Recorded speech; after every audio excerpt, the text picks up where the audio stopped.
Cora was 5 years old. Dawson was 3 years old. Callan was 8 months old. On January 24th, 2023, their mother, Lindsay Clancy, sent her husband Patrick out to pick up dinner. Before she sent him, she pulled up Apple Maps on her phone and calculated exactly how long it's going to take him to drive to a CVS in Kingston and then get takeout from a restaurant in North Plymouth. She needed to know the window so she could plan around the window. While Patrick was gone, she took exercise bands and she strangled all three of her children. Cora was first, and then Dawson, and then Callan. Then she threw herself from the second story window of their Duxbury, Massachusetts home. She survived and is now paralyzed from the chest down. In the weeks before the killings, her journal contained entries expressing thoughts about harming her children. She'd been researching methods. She used Apple Maps to calculate the timing. Those are not actions of someone with no awareness. These are actions of someone who premeditated the murder. She planned this. Her defense argued postpartum psychosis, that she was over medicated, that she heard a voice commanding her to kill her children and herself. The prosecution's rebuttal psychiatrist who evaluated Clancy this past April testified that she was able to discern right from wrong when she killed her children. The defense rested last week. Closing arguments are next. And outside Plymouth County Superior Court, hundreds of women have been gathering in pink to show their support for Lindsay Clancy. Hey guys, I am Brandon Lynette. This is a Faith and Fire, God and Country. Probably my biggest show of the week is going to always just kind of land on a Monday because we're catching up over the weekend. Um, not tiptoeing around any of it. You guys know this episode is brought to you by Super Patch. It's going to be heavy. I need you fully present. I think focus is the patch I want you guys to think about today.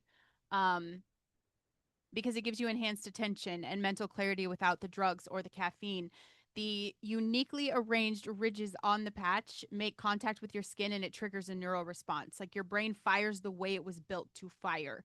BrandonLynette.superpatch.com, or you can find the link in the show notes. And the show is growing. I just want to say thank you guys for listening. Thank you for supporting. I appreciate all of you so much.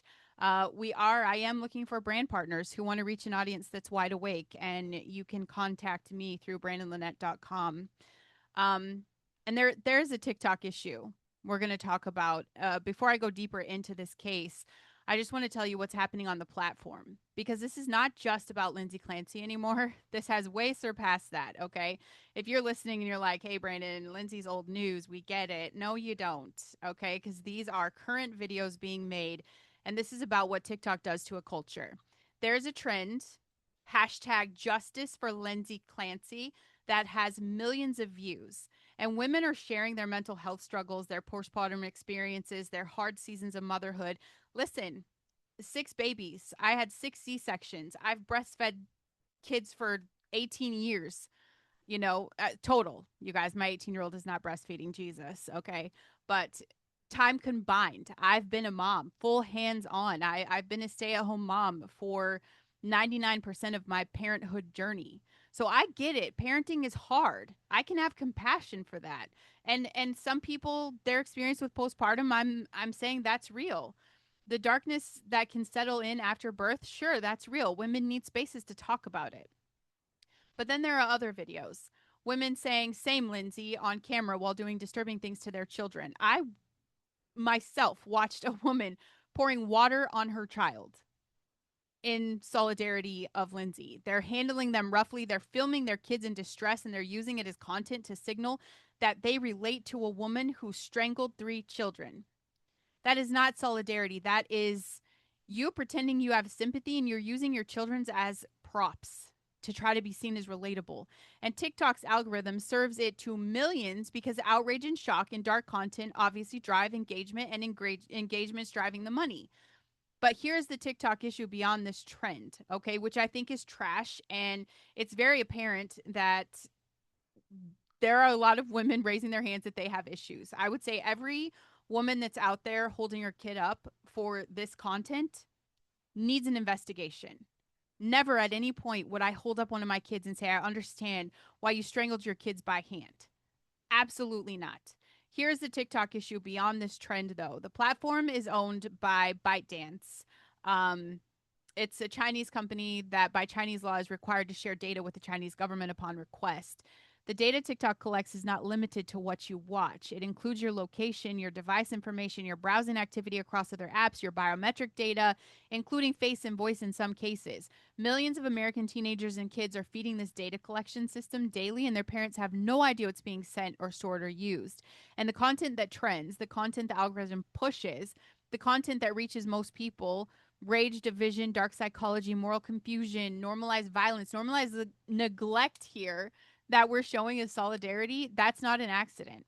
The algorithm serves what is most likely to destabilize a population's moral framework. And is doing that to your children right now. There are some lawsuits pending, and I'll keep you guys posted of what's going on with TikTok, but they're losing. They're losing a lot of lawsuits over this mess. And I just want to say genuinely, if you're a parent and you have kids under, 16 and they're on this stuff, I say big red flag. Big red flag. It is not okay. The same Lindsay trend is one symptom of what the algorithm designed for maximum emotional manipulation does to a culture. It takes the worst possible response to a tragedy. It celebrates it and it gives it a voice that no healthy media ecosystem would ever produce. We need to be having conversations with our kids about what they're consuming and why certain content makes them feel certain ways. Not just the put the phone down, but why? What is this designed to make you feel? Who benefits when you feel it? That's a conversation that parents should have with their kids if they have online access regularly. I'm going to talk about Caitlin Straight, 17 years old, 7 months pregnant. This happened in Ponchatoula, Louisiana. She's in a vehicle with her boyfriend when a 50-year-old man named Barry West began brake checking and tailgating them aggressively. The road rage escalated. Barry West fired one round into the vehicle. That round struck Caitlin Straight in the head. She's transported to the hospital, placed on life support. 30 minutes after the shooting, doctors performed an emergency C-section. Her baby girl was born at 28 weeks, 3 pounds and 11 ounces. The baby survived and was placed in NICU.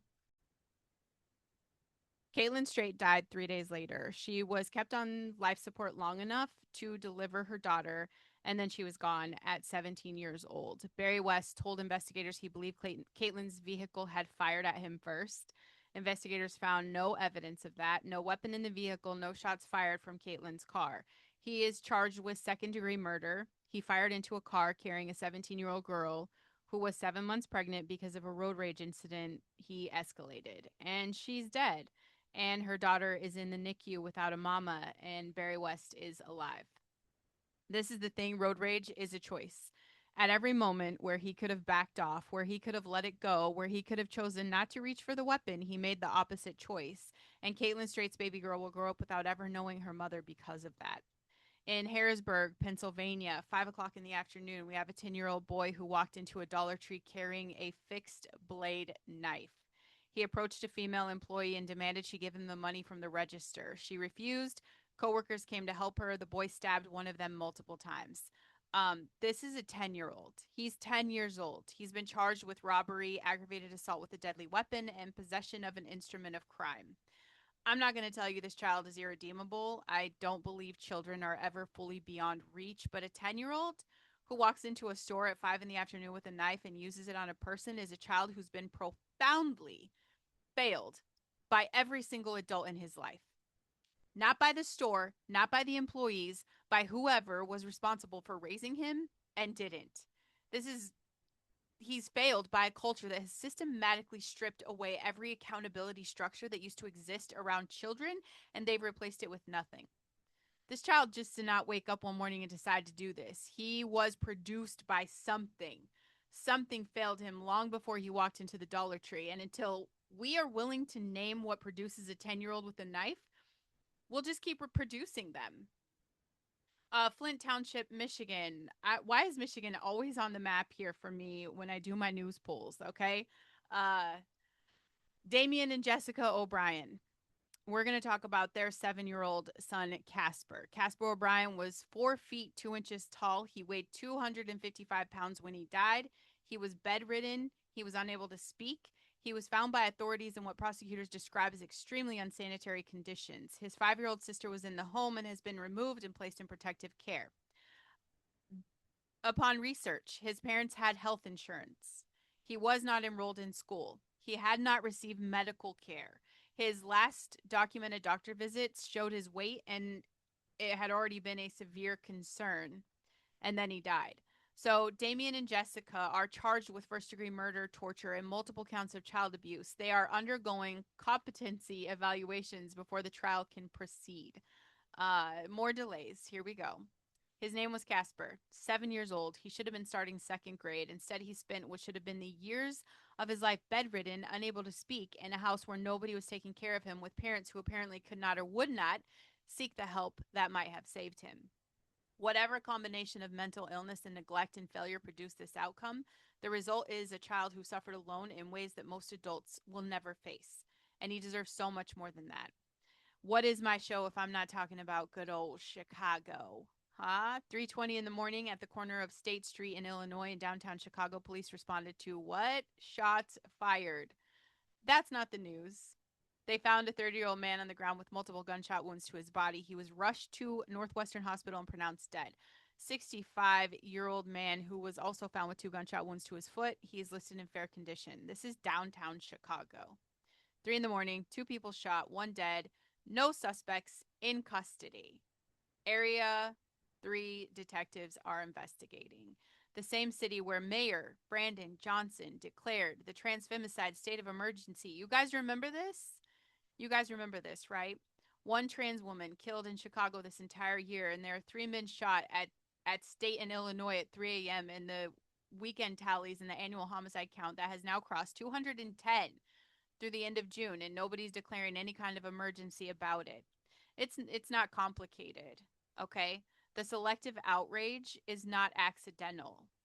The machine that runs the narrative of who matters and who doesn't made a calculated decision that certain deaths generate the product, which is donations, political power, media engagement, and then certain deaths don't. A man shot on a downtown street corner at 3 a.m. in a city where guns are heavily regulated, and that regulation has produced nothing, doesn't generate the product. So it gets a police report and an Area 3 detective and no press conference. And the death toll was a lot higher than that this weekend. The past 4 days, 40 people wounded, 12 people dead. Black on black crime. Now, I want to go to the layer underneath the headlines because this is the thing. The biggest stories, the most outrage inducing headlines, the things that absorb the most of your emotional and mental bandwidth every week, they have a function beyond just being news. It doesn't have to be a distraction machine. And it's not because it isn't real. They are real. Like Lindsay Clancy's children are really dead. Caitlin State is really gone. Casper O'Brien really did suffer to death.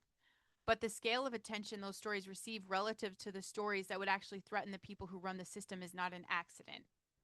While we are outraged about the right things, the people pulling the strings at the highest levels of political power, we're talking about the demonic pedophile. Do we still call them elites? Do we think they're elite because they're evil? Like they're drinking babies' blood, they're eating children, they are sexually perverse, they're pedophiles. All of this is still happening. But at these high levels, with political power, with entertainment, with finance and institutional religion, they're operating. Epstein's Island is alive and well. It's just being called something different now. They're moving money. They're making appointments. They're deciding which prosecutors get funding and which judges get nominated and which legislation quietly passes on a Friday afternoon. They are doing what they've always done in the dark while the headlines are burning bright. And I really believe, and this is someone who is in her third year of trying to understand scripture and take it seriously, that the demonic hierarchy Paul described in Ephesians 6 is real.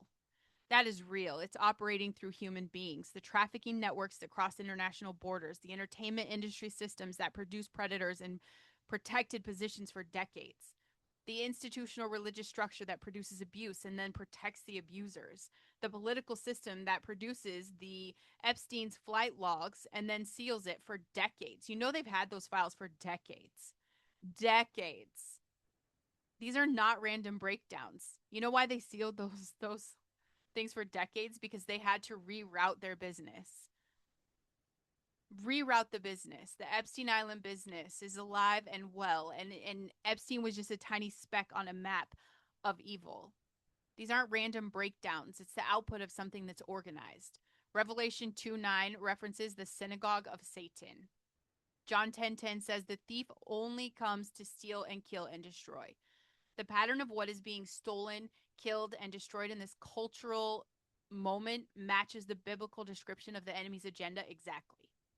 The innocent, the children, the family, the structure, the church, the concept of truth itself. Naming it spiritually is not an escape from taking practical action, though. This is the foundation for understanding why the practical action is necessary. And I looked at the steps. I'm looked at the steps. I don't want my audience to just have this outrage without a map of what do we do? How do we fix this? How do we bring accountability? How do we make capital punishment a thing? How do you change the law on capital punishment in the justice system? I have a path for you. At the federal level, Nancy Mace's death penalty for child rapist act is a real legislation. Contact your House representative and your 2 senators and ask them to co-sponsor it.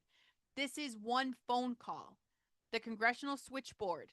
Do you have a pen and paper? It is 202-224-3121. 202-224-3121. It's a phone call. You do not need to know the specific bill number. All you have to say is, I want my representative to co-sponsor the death penalty for the Child Rapist Act introduced by Representative Nancy Mace. That's it. That's the conversation. At the state level, almost all criminal sentencing is decided at the state level. So you need to find out who your state attorney general is and who your state legislatures are, specifically the ones who sit on judiciary committees. Those are the people who write sentencing guidelines, who determine what constitutes capital murder in your state, and who vote on mandatory minimum sentences. Call their offices, email them, show up to their town halls. One constituent who shows up is a person worth 100 who posted online. Maybe your voice is not a podcast. Maybe your voice is not sharing things on social media. I understand that. Maybe you need to get into politics yourself. Maybe that's it. And the entry points are very local. It starts with your school board or your city council or county commission, precinct delegate. That's how you influence who your party nominates. These are positions that most people skip right past because they seem small. They are not small. School board members decide what your children's school teach about justice, about right and wrong, and about history. County commissioners decide how law enforcement is funded. Precinct delegates decide which candidates advance. Go to your state party website. Find out when the next precinct caucus or convention is and show up. Run for your precinct delegate position. That's the first step into the structure of actual political power. And to speed up justice, the death penalty in America averages 22 years between sentence and execution. That is the result of a legal process that has accumulated decades of additional procedural requirements, mostly through appellate rulings, and extended the appeals process. Reversing that requires appointing federal judges who interpret the Constitution's prohibition on cruel and unusual punishment as the founders intended, not as 100 years of progressive jurisprudence has expanded it.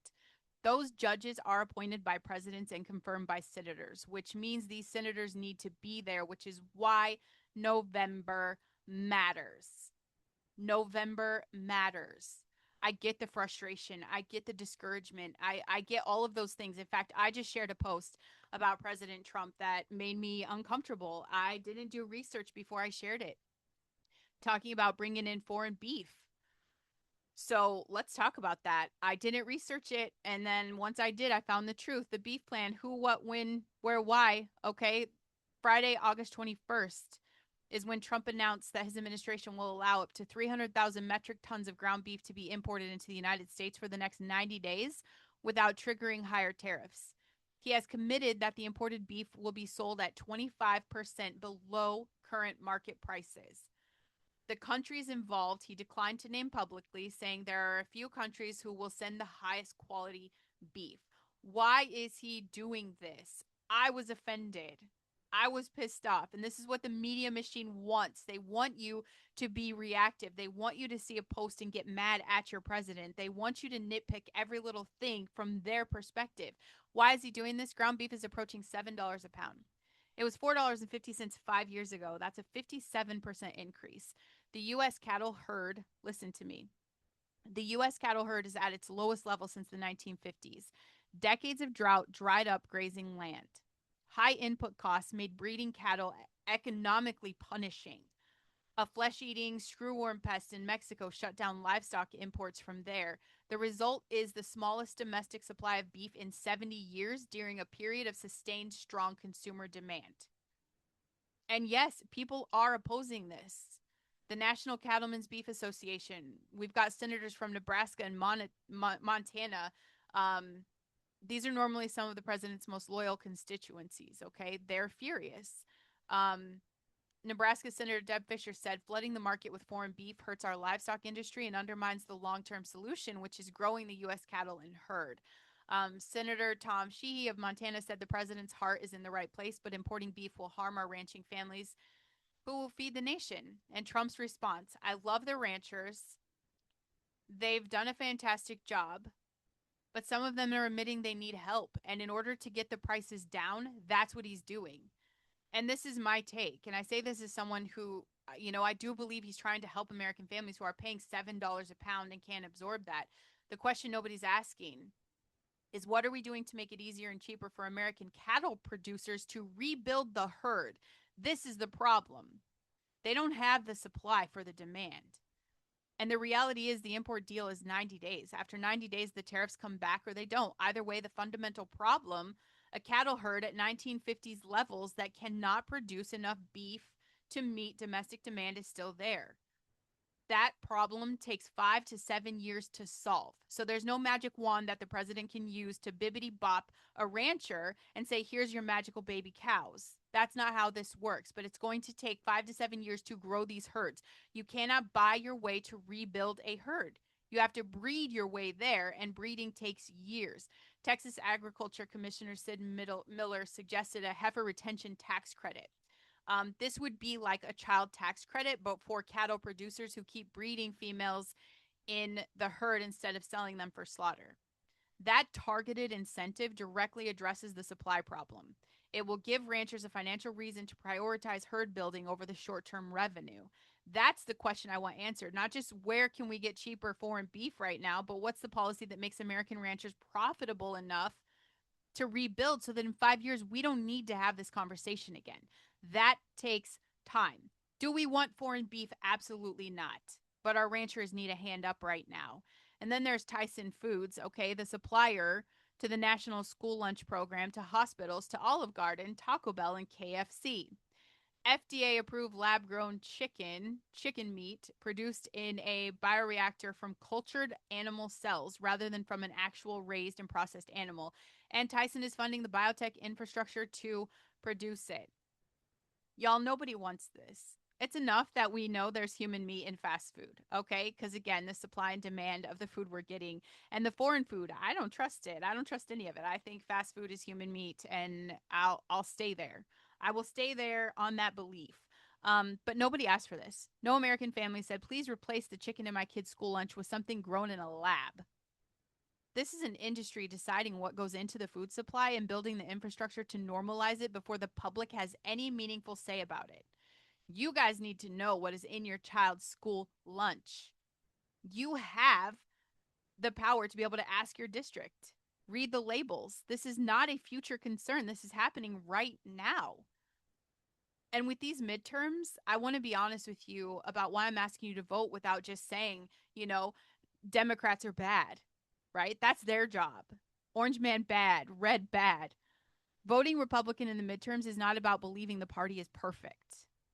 It's not. I have voted a lot of different colors and a lot of different sides because I went for policies. And right now, the policies that really make sense for any Christian family, for anyone with common sense, it's not about agreeing with every decision. It's red policies. It's about the outcomes of these policies, real policy outcomes that will affect your daily life.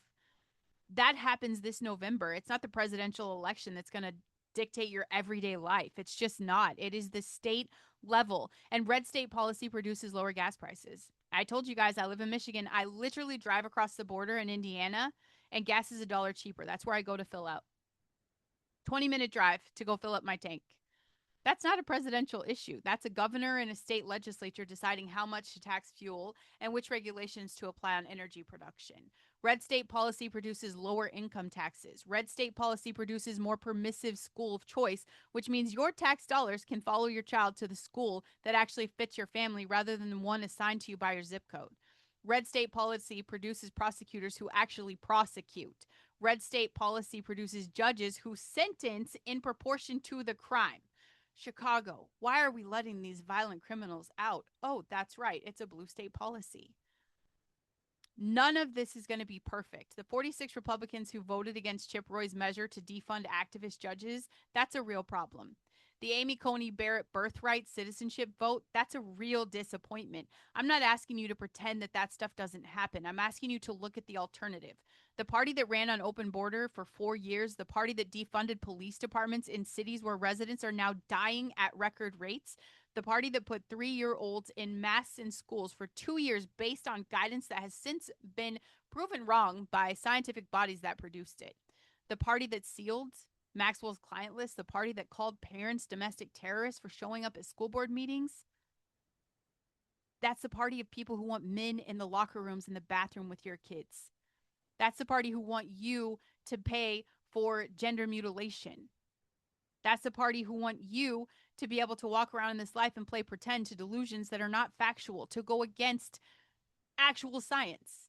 This is not who you want in the room when your state's criminal sentencing guidelines get written either. It's not who you want appointing your state's judges. It's not who you want deciding what your child learns and eats and what is told about their own body identity.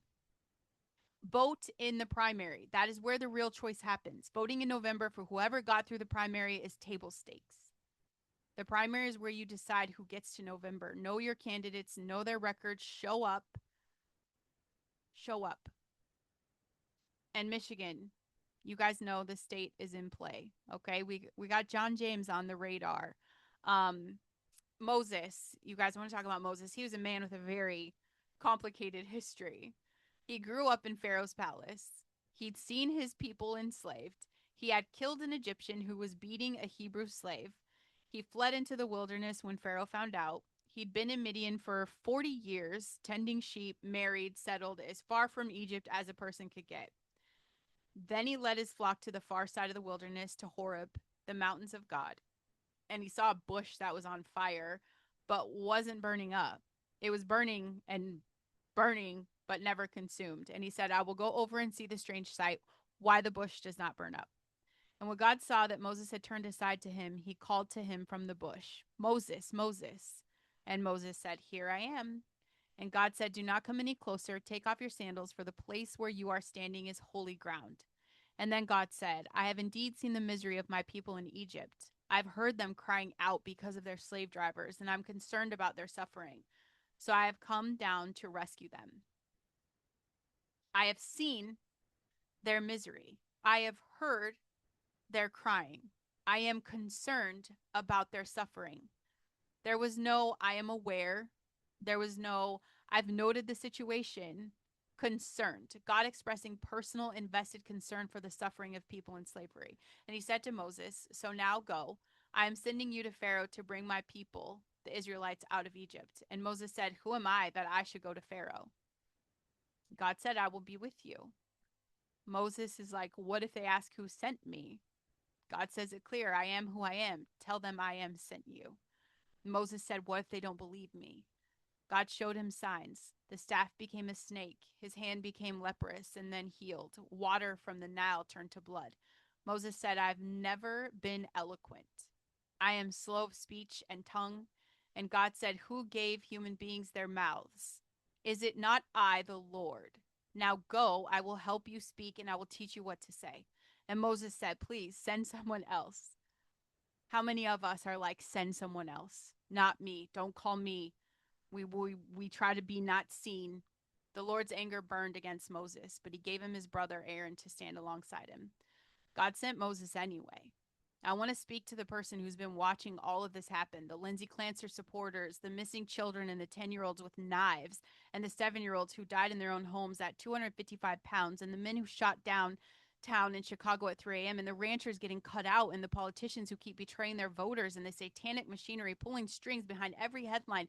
And you feel the weight of this and you feel the distance between what is and what should be and thinks, who am I to speak up about this? Who am I to say anything about this? God answered Moses 4 times. Every version of I can't, he answered with, I will be with you. Every version of I'm not qualified, he answered with, I will teach you. Every version of there has to be someone better, he responded with, I am sending you. You guys, Moses had a speech impediment. He had a criminal record. He had been in the wilderness for 40 years. He was 80 years old. And God looked at him and said, you are who I'm sending. Why do we keep questioning when he sends us? The burning bush burns and does not burn up. You can carry this fire. You could carry this fire without being consumed by it. That is the promise underneath. You can look at these stories every week and still have life left. You can speak truth and not be emptied by speaking it. God does not call you to burn up. He calls you to burn without being consumed. Share this episode. Call the representative. Show up in November. Say the true stuff at the dinner table. Run for the school board. Take off your shoes because the ground is holy even when it doesn't feel like it. God has seen the misery. He has heard the crying. And he's concerned about the suffering. And he is sending people who think they're the wrong person into the exact situation they think they're not equipped for. Here am I. Send me. And if you have never given your life to Christ, I want to tell you what this week's news tells me about the God who is available to you right now. He saw Casper before anyone else did. He heard every cry of the child that went unanswered. He's concerned about every child that the Lindsay Clancy supporters walked past on their way to hold their pink signs. He knows every name on every Chicago police report that nobody ran a news segment about. And he's not distant from you. He is not a theological concept or a cultural symbol or a piece of political identity. He is the God who called to a shepherd from a burning bush by name, who said, I have seen, I have heard, I am concerned, I'm coming down. And he came down. And that's the whole story. The God who created the universe stepped into it to rescue it, into the mess and the misery and the slavery and the dark, and he came down. And he is here now. And whatever mess you're carrying, with whatever history you have, with whatever shame or anger, exhaustion, or hope that is alive in you right now, come to him. Not when it's cleaned up, not when you look better or sound better or talk better. Come as you are with all of it. He is the I am, and he is the answer to every version of who am I to show up. I love you guys. I'll see you tomorrow.